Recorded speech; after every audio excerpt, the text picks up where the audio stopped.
I want these little motherfuckers to put me on fucking YouTube. Oh, look at this little rager. He's fucking raging. I don't give a shit. You're being a little bitch. Fucking knifing everybody. So, one of my favorite YouTube videos of all time is entitled something along the lines of how kids coped with the Great Recession. In it, a bunch of kids cuss each other out in a Call of Duty lobby. And I love this video not only because of the poetry in the title, but because it's insanely accurate to this very particular era of gaming, one that I'm super fortunate to experience at my own behest of sounding like a fucking boomer. That being said, I spent most of my adolescence enlisted, it's safe to say.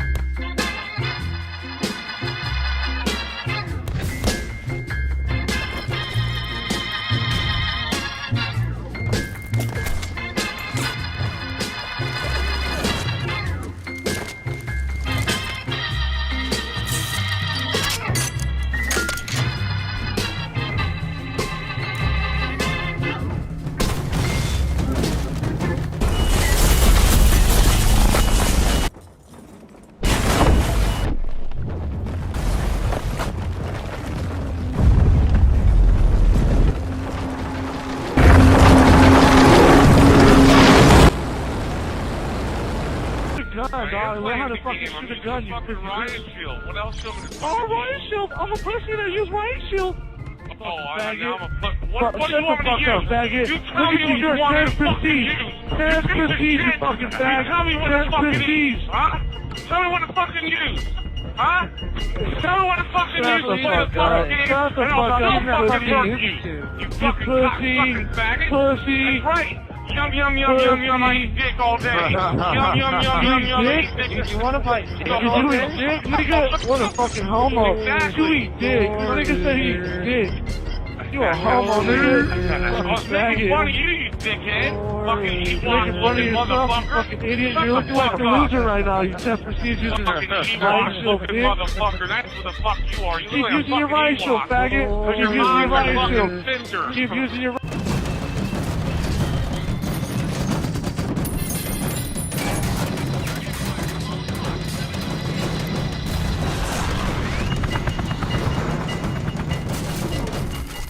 So how do I begin this long-winded tangent masquerading as a video essay? I think the best way to do so is starting in the year 2008. I think that's really where the crux of the story takes place, but it's where a lot of important developments take place. That being said, with 2008 being the starting point, June 23rd, 2008, the release of Battlefield Bad Company, I do have to give you a little bit of paratext and understanding for not only the state of online gaming, but the Battlefield franchise as a whole. That way you can kind of understand this pivotal turning point in online gaming as well as the culture of Xbox Live. And I know what you're thinking, wait, based on that first clip, I thought this was a video about Modern Warfare 2, which didn't release until 2009. And you would be correct, but the truth of the matter is that this isn't a video about a single topic, but it's a video about a cultural zeitgeist in a very particular moment in time.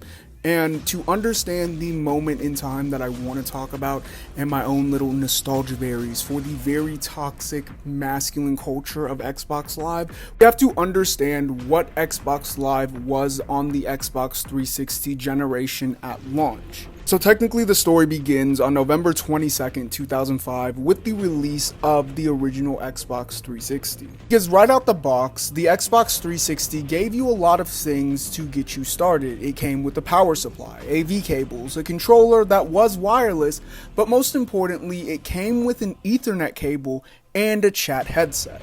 I think is really interesting because at this moment in time, online gaming was not a widespread phenomenon, not among teenagers nor adults really. Here, bundling the console with an Ethernet cable as well as a chat headset is Microsoft directly saying, we want you to connect this to the internet. And while you didn't get a copy of Uno with your original Xbox 360... Everyone has Uno, dipshit. It came free with your fucking Xbox. I didn't get it. I have the oldest Xbox known to man. No, you don't. I bought mine on day one, you fucking tard. Well, mine didn't have it. You have Uno, you fucking dick! 360, you did get a copy of Hexic HD. And even upon booting up, signing up, and getting an Xbox Live account for the first time, you were gifted a 1-month free trial of Xbox Live Gold. And I was burning through Xbox Live accounts, and I'll come back to that later, but you know the dreaded message to all friends. But it's fairly obvious at this moment in time that not only Xbox Live was being well supported and creating a healthy ecosystem with the help of Microsoft, but it was well received by the Xbox community and was very much here to stay. And that gets further cemented in the section that we talk about, like Battlefield, or at least Bad Company, and what that means for that game coming to the consoles. I want to talk about pre and post NXE, which is new Xbox experience, because when you hear a lot of people talk about this certain golden age of Xbox Live, they're usually talking about a time that is before the NXE, new Xbox experience, which was this major dashboard update which refreshed the Xbox 360 dashboard, took away the Blades design that so many people love and covet, and gave us what we know as Xbox Live today, giving us features like party chat, the updated dashboard, etc. Before party chat, you just had one-on-one private chat. You couldn't get into a game chat with a whole 6-7 group of people and have this little independent bubble. You either spoke in game speak or you just didn't speak at all, or you had one-on-one conversations, right? And it's that change and that addition of party chat, even though the NXE added tons of social features with the avatar system, avatar games such as Xbox Live experiences with 1 versus 100, which is its own thing, which I might get into in this video, I don't know. Part of the reason people lament the current state of modern gaming as a social space is due to the lack of necessitated sociality. And even though games like Black Ops, Modern Warfare 2, which was the Call of Duty that came out the year that the NXE was kind of pushed, right? Even though Search and Destroy forced you into game chat, that was a standard that was slowly rolled back over time, right? There was this sort of social atmosphere conditioned by the Xbox Live experience, by the games themselves. Something like the Social Slayer playlist in Halo 3 allowed you to communicate with not only your teammates, but the other team, if I remember correctly. And there were things like that, right? There was clearly an emphasis on a third place being made. There was clearly an emphasis on you log in, you talk to random people, you cut up with random people, and you banter with random people. But over the years, we've slowly seen that rolled back, and it's more so you only speak to people online on Xbox Live on a conditional need to speak basis, such as playing a competitive team-based game like Overwatch. Which is how I met my group of like PlayStation friends, which is many a group of people who I would consider to be life friends, you know? So, yay. That being said, I think with online gaming and the spaces that were created during this era, such as PlayStation Home, there was a bigger emphasis on a third space, right? To me, I look at the years that I spent playing Xbox Live, being quote-unquote enlisted, my youth, my teenage adolescence, right? And yeah, I had a social life in my day-to-day life, but like, you know, I could only go out so often, right? I only had access to the car on a semi-regular basis, right? I didn't have my own car, etc., etc. You know, there were limits on my available sociality, and yeah, I fulfilled them with my real life friends in those social spaces. But something that people don't really talk about with online gaming is that now it's a little bit more common to kind of have that overlap with your day-to-day life because everybody plays games online. But back then you had a group of online friends, and it was like going to the bar with your friends from the city, you know what I mean? You know, you live out in the country, you drive into the big city, you and your big city boys, you hop on Xbox Live and y'all have a big city time cutting up on the big city Halo. You know what I mean? It felt like going to the mall. You know, we weren't mall rats growing up, we were Xbox Live rats. And this era of gaming was far more earnestly nerdy, embraced by culture at large, that we don't contemporarily see. This was the MLG era of gaming. This was pre-esports. This era of gaming was facilitated by clans, machinima, file sharing. All of this unique to the culture of Xbox Live, but in stark contrast to the culture of PC gaming at the time, which was a bit more competitive and already at that quote-unquote esports stage.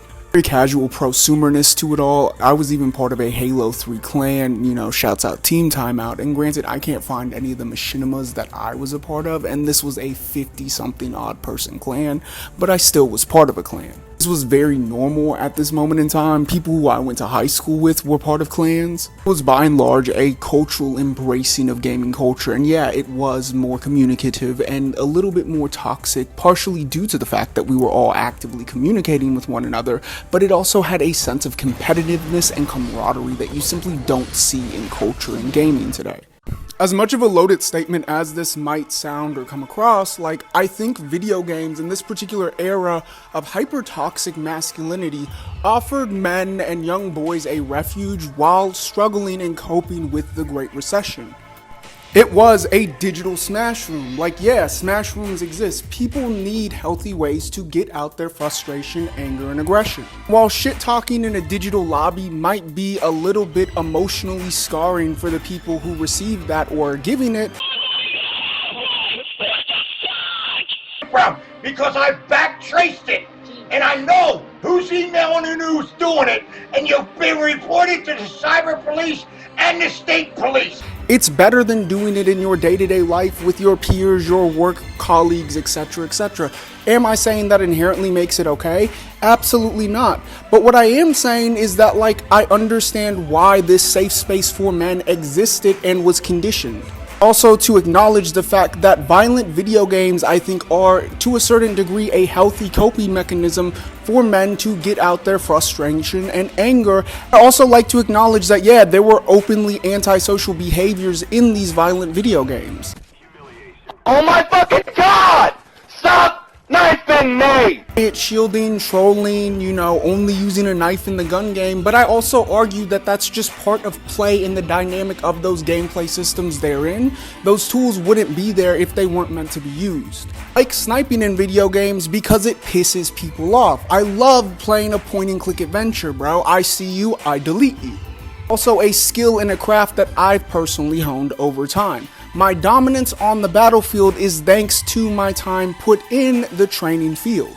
I'd also like to say that there is not a blanket goodness in violent video games. There is a difference in sadistic or joyous pleasure in violence and violence that is there to make a statement. A game like Manhunt versus Hatred, right? Hatred is brutal, ultra-violent, and rewards violence, while something like Manhunt is confrontational, ultra-violent, but it is critiquing the violence therein.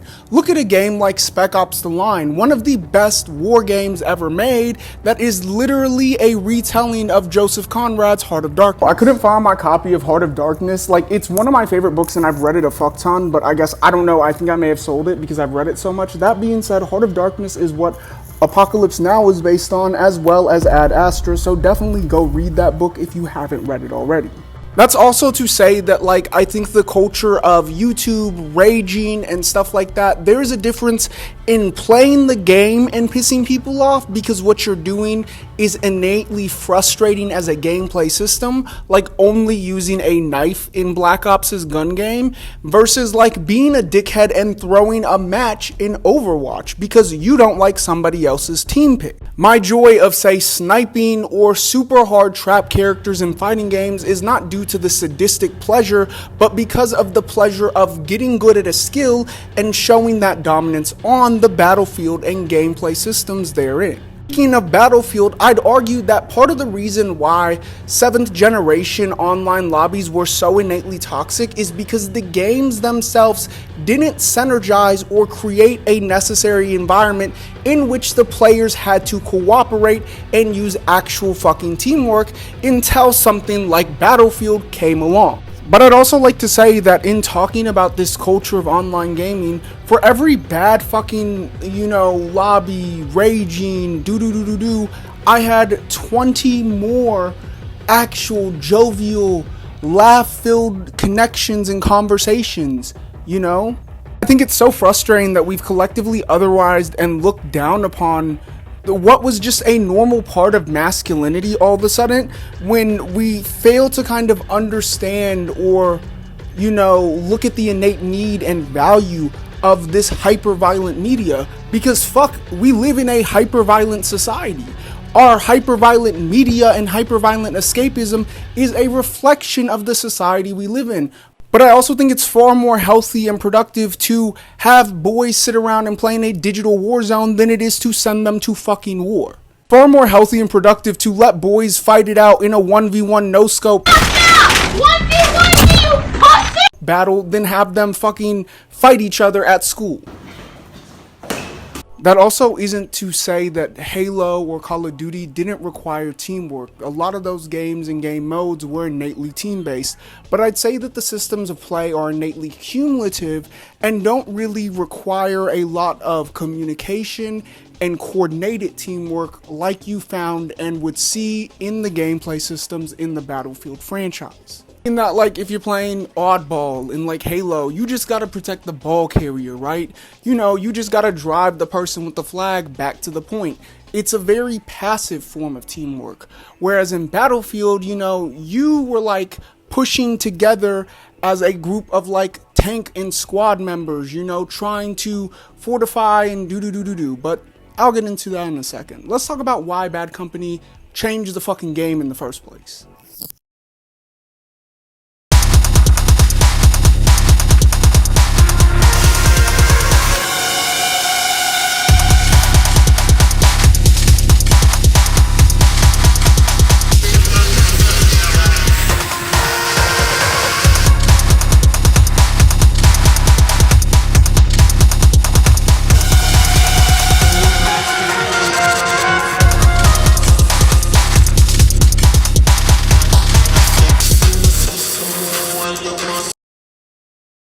It's 10 p.m. Do you know where your kids are? Good afternoon. I'm Bishop City Councilman Jack Goodman. I'm here to ask, do you know where your kids are?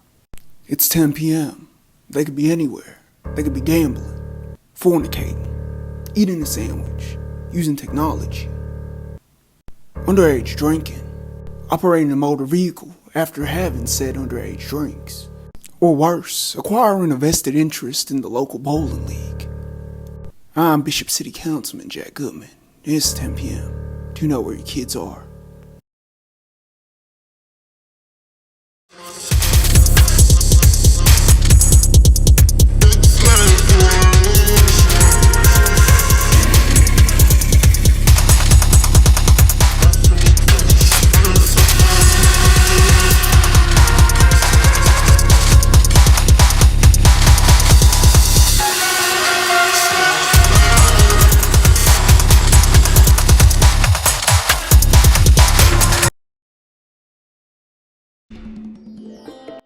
So briefly, I want to talk about Uno for Xbox because, like, it was such a game changer, and I think it's part of the social environment that was the Xbox 360.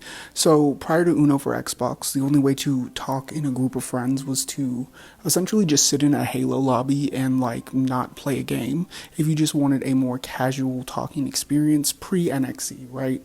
But Uno for Xbox gave us this place where there was just essentially a series of open chat rooms at any given time that you could just hop in and out of, and everybody and their mom knows how to play Uno. It's designed to be a social casual game, right? And like, I met my two like best Xbox Live friends, Thomas and Steve, through Uno for Xbox. Thankful to have met those two 17-year-olds who took me under their wing at the age of like 13, 14, and I promise you, I wasn't cradle robbed.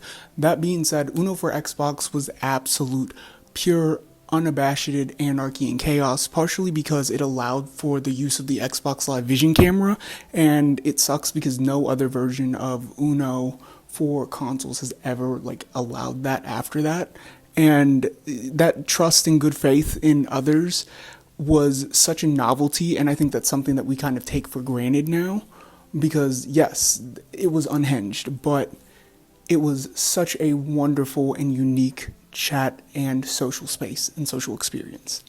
Also, as far as use with the Xbox Live Vision camera and like the sociality of that, you had things like Burnout Paradise, which integrated it with this mugshot system. So after you took somebody down in the game, it would snapshot them like with their Xbox Live Vision camera. Essentially, you were able to see like how pissed off you made the person, right? And it's that sense of competitive camaraderie, but also like, you know, you just took somebody down and they're gonna like take a picture and flick you off, right? Like it was fun, but it was toxic, but it was competitive, it was healthy. Legitimately, in all seriousness, thank you, Steve, for, you know, giving me the music taste that I have today. I wouldn't have a career without meeting you, and I'm so thankful for Uno for Xbox, you know. That being said, Battlefield, though. And your flank. Can't you just stand still and story of friendship, sacrifice, and personal growth as two brothers are torn Do we look like brothers to you? Go, go, go, go, go!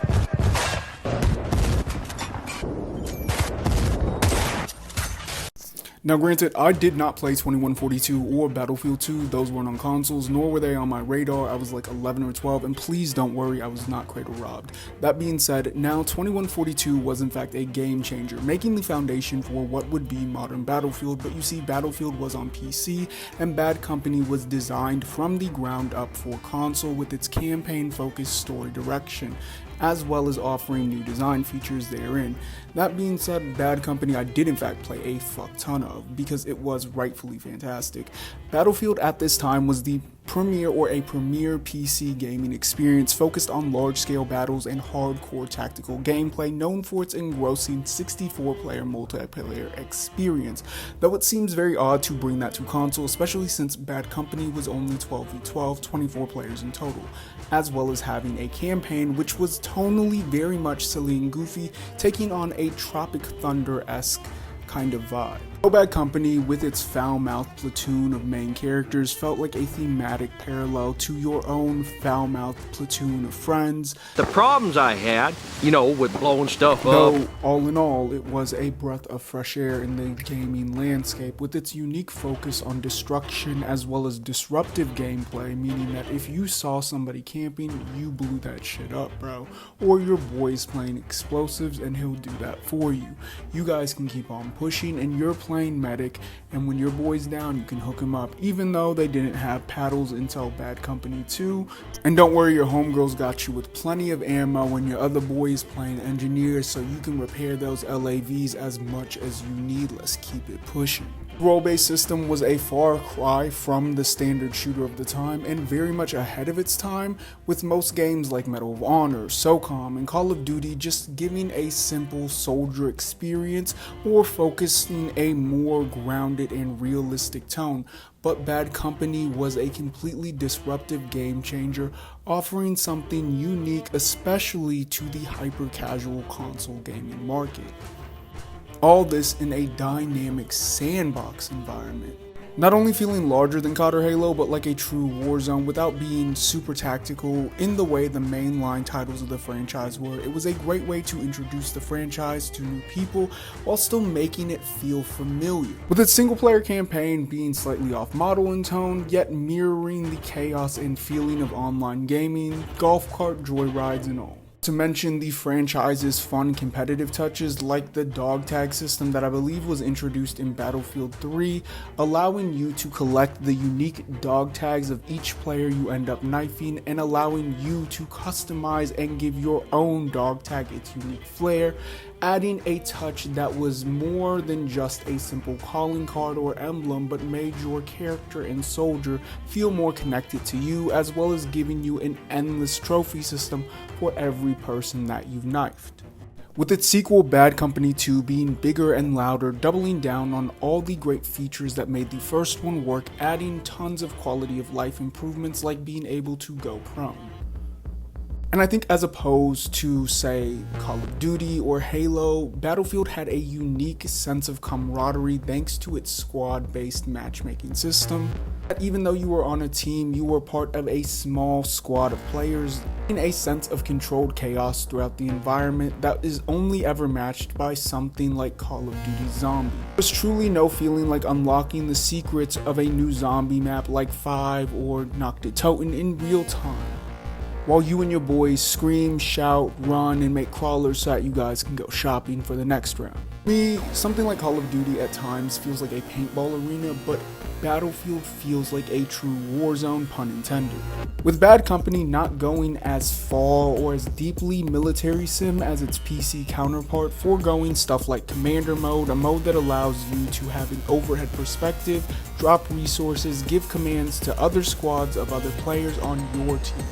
Yet it still felt far more military, quote unquote, thanks to the way Rush itself versus defenders defending gold-filled MCOMs, and attackers having 200 respawn tickets, meaning that if the attackers run out of those 200 tickets, the defenders end up winning said round and even the game sometimes. If the attackers are able to reach and blow up those MCOMs, they advance the stage and map, pushing the defenders back and giving another round.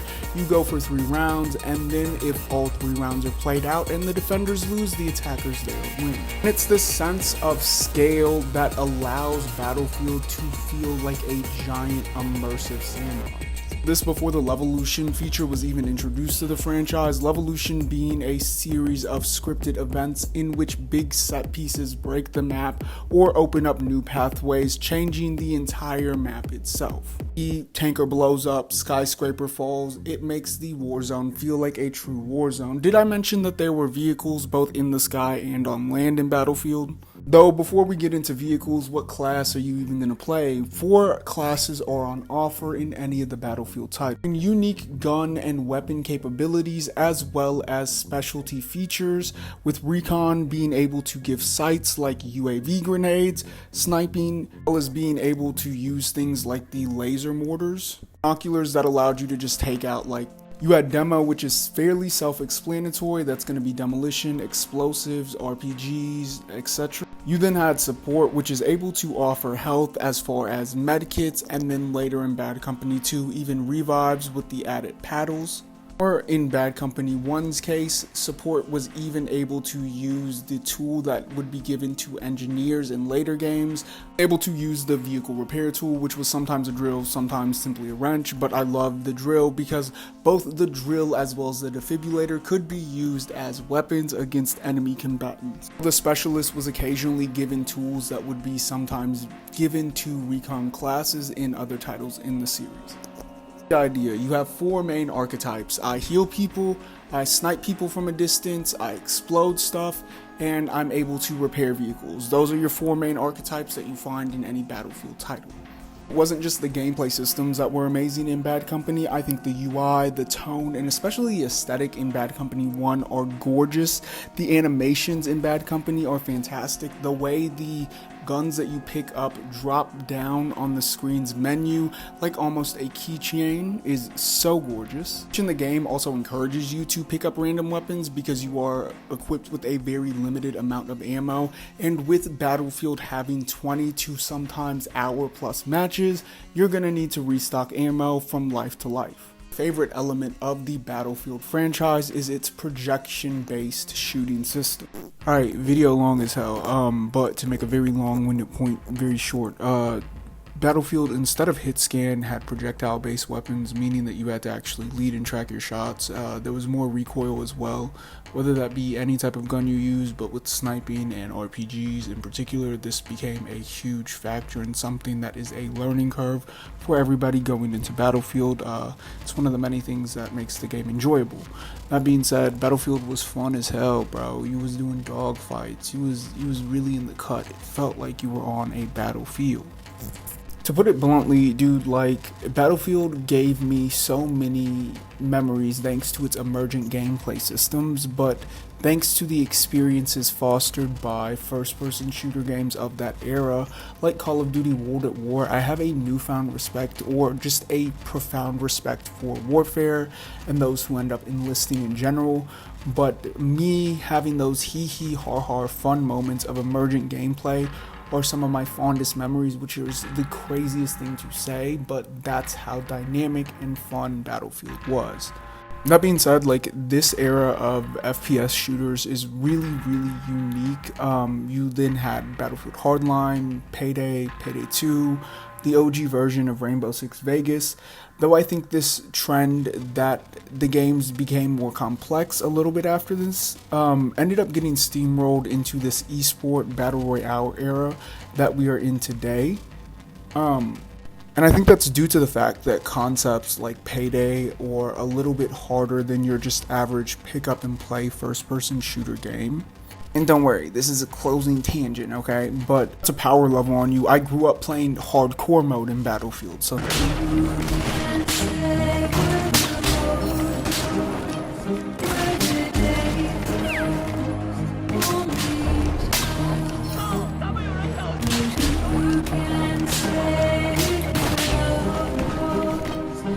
no HUD, shorter time to kill, as well as team killing. I'm of the same camp when I say this. Dude, people just want to log on and delete stuff. I know, I do it too, it's cathartic, but people suck at video games, dude. And that's not me power leveling.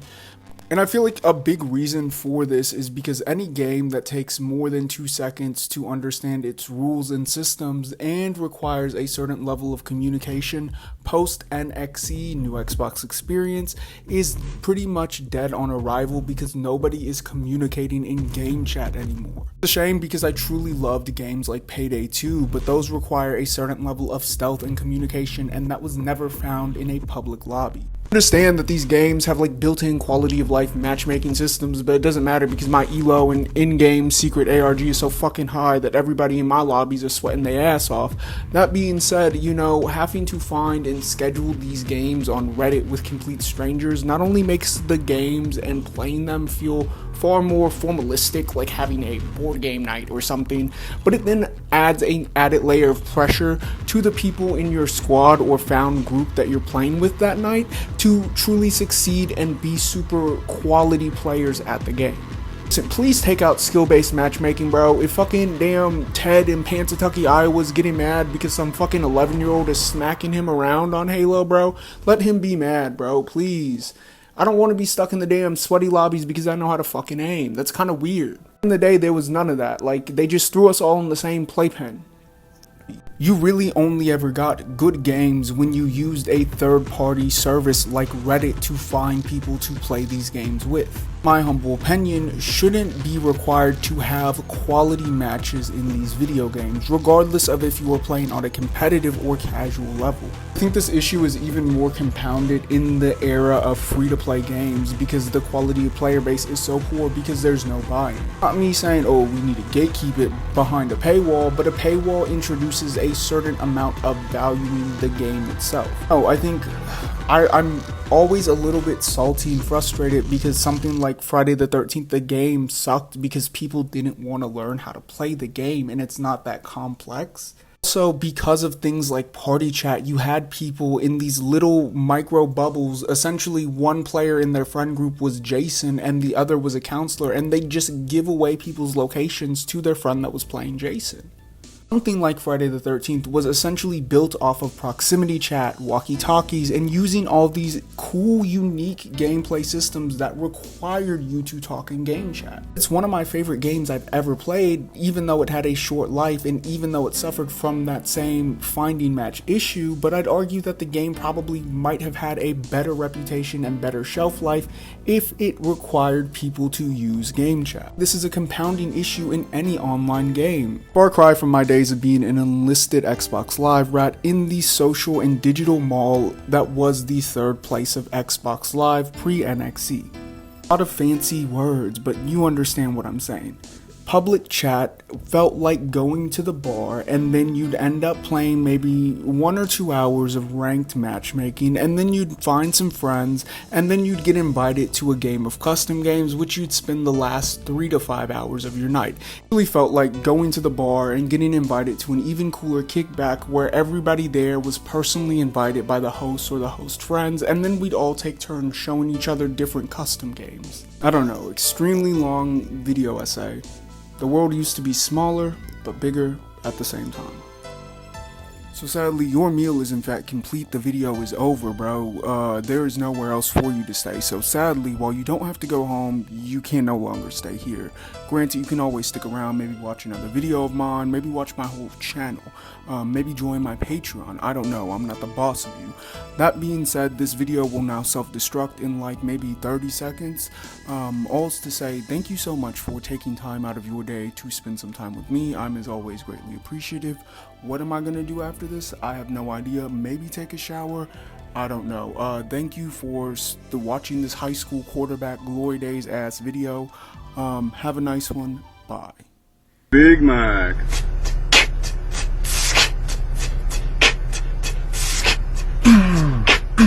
Big Mac. Big Mac. I need a double cheeseburger and hold the lettuce. Don't be from the sun, no seeds on the bun. We be up in the drive-thru, order for two. I got the craving for a number 9, lock my shoe. We need some chicken up in here, in this sizzle. Gorilla, my mizzle, extra salt on the frizzle. Dr. Pepper, my brother, another for your mother. Double, super size, and don't forget the fries.